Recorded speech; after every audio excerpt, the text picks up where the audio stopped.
If we want to start seeing some true healing, particularly amongst our sisters, particularly amongst our mothers, I would say one of the things that need to go in the so-called black community is the black church. It must be wiped out. It must be pushed into non-existence.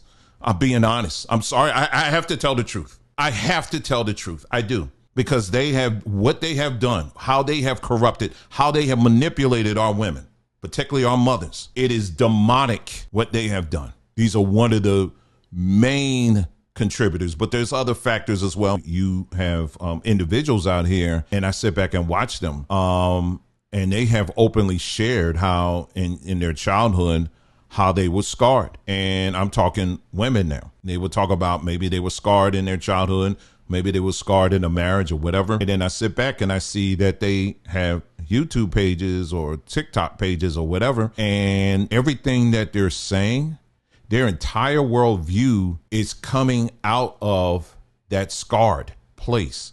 You understand what I'm saying? So they can't talk about anything unless it's seasoned with that pain or seasoned with that whatever it is that happened, and they've never been healed of that. And you see this a lot, and we've talked about this particularly in religious spaces where you have a lot of these, you have women who are scarred, and haven't been healed.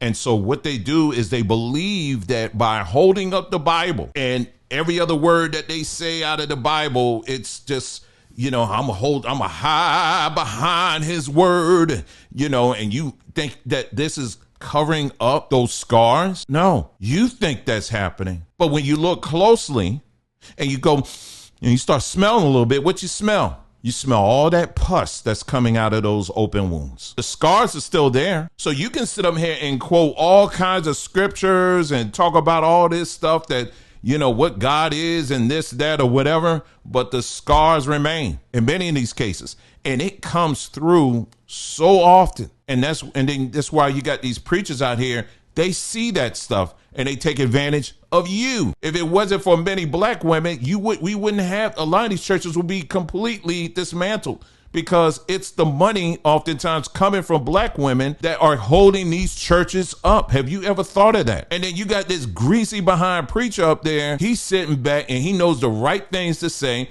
He's not interested in bringing healing. He's just there to kind of manipulate your feelings, never drive you to a place where you can truly get healed. Really encourage, hey, listen, you may need to get some counseling because you need to come out of that place, right? They rarely do that. Instead, what they'll do, come back next week, because what we're going to do is we're going to talk about trouble don't last always.